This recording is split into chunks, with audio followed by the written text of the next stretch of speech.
অনুকূল শিল্প নিকেতনের উদ্যোগে চিত্র প্রদর্শনীর পাশাপাশি সাংস্কৃতিক অনুষ্ঠান।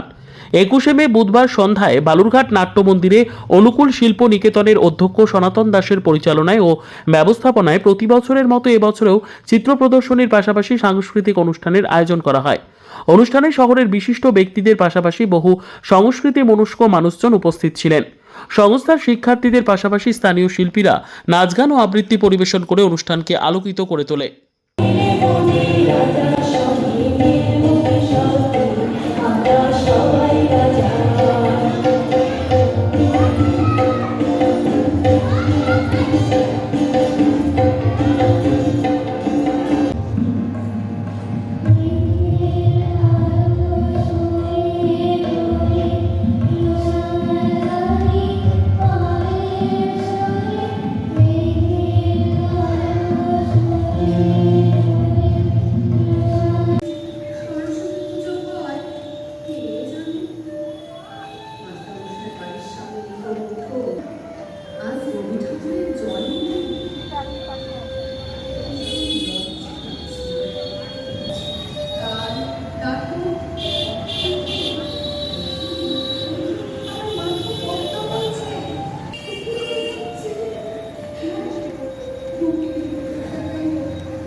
আমার এখানে চিত্র প্রদর্শনী, আমার স্কুলের নাম অনুকূল শিল্প নিকেতন।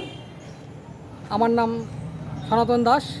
আমি বাচ্চাদেরকে আর্ট শেখাই। প্রত্যেক বছর ছোটো ছোটো বাচ্চাদের আঁকা ছবিগুলো আমি চিত্র প্রদর্শন করি এবং নাট্যমন্দিরের ভেতরে সাংস্কৃতিক অনুষ্ঠান হয়।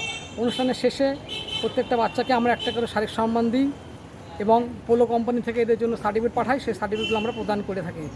তার সঙ্গে সঙ্গে আমাদের বালুরঘাটের বিশিষ্ট ব্যক্তিরা উপস্থিত থাকেন সঙ্গীত শিল্পী, আবৃত্তি শিক্ষিকা। এরা প্রত্যেকে নিজেদের প্রতিভা প্রদর্শন করেন এবং আমার যে বাচ্চারা আছে যারা আর্ট শেখে তারাও এখানে নাচ গান আবৃত্তি করে অনুষ্ঠানটা আমাদের সম্পন্ন করে।